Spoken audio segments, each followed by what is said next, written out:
So ayan mga kadrama-rama, alam ko pong inaabangan nyo po no, yung next mangyayari po dito sa Abot Kamay na Pangarap, dahil alam naman po natin na sobrang nakaka-excite na nga din po no, at saka nakaka-tense na nga din po talaga yung every episode na pinapakita talaga ni director dito sa Abot Kamay na Pangarap.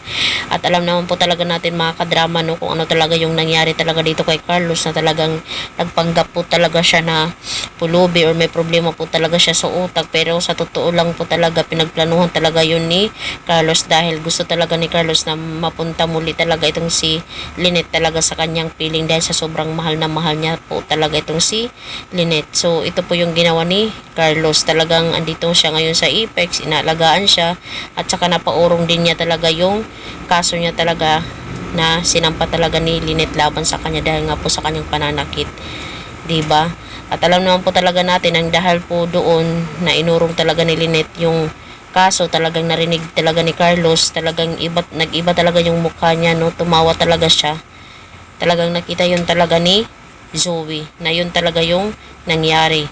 Kaya na-confirm talaga ni Zoe na itong si Carlos na daddy niya talaga nagpapanggap lang. Talagang nagpunta nga po talaga ito si Zoe doon talaga sa kwarto na kung saan andun talaga si Carlos, kaya talagang napaka-question sila Lynette, bakit nandun si Zoe?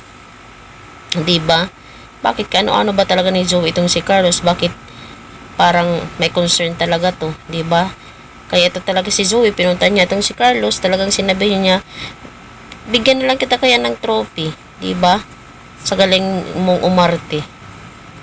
Dahil alam ko na nagpapanggap ka talaga. Kaya nang dahil po dun, talagang lumabas talaga yung ugali talaga ni Carlos, yung totoong Carlos na nakilala natin. Sabi nga po niya dito kay Zoe, wala kang karapatan na saktan mo yung ama mo, diba? Dahil sabi pa nga ni Carlos, isa ka lang sampid, hindi ka totoong tanyag. At dahil nga po doon talaga, sakto talaga na dumating itong sila Lynette at saka sila Annalyn, ay doon talaga possible na rinig talaga nila Annalyn o nila Lynette yung pinag-uusapan talaga nilang dalawa.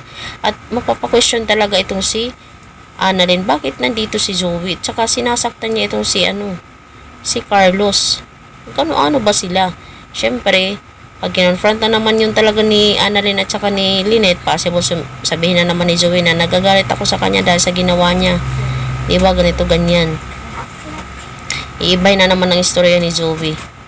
Imbis na malalaman na sana nila yung katotohanan, iibay na naman ni director, iibay naman yung twist niya. Diba? Sana nga po talaga ito toong narinig na talaga nila Annalyn at saka nila Lynette yung katotohanan, diba? Para malaman din nila Lynette at saka Annalyn na nagpapanggap lang talaga itong si Carlos.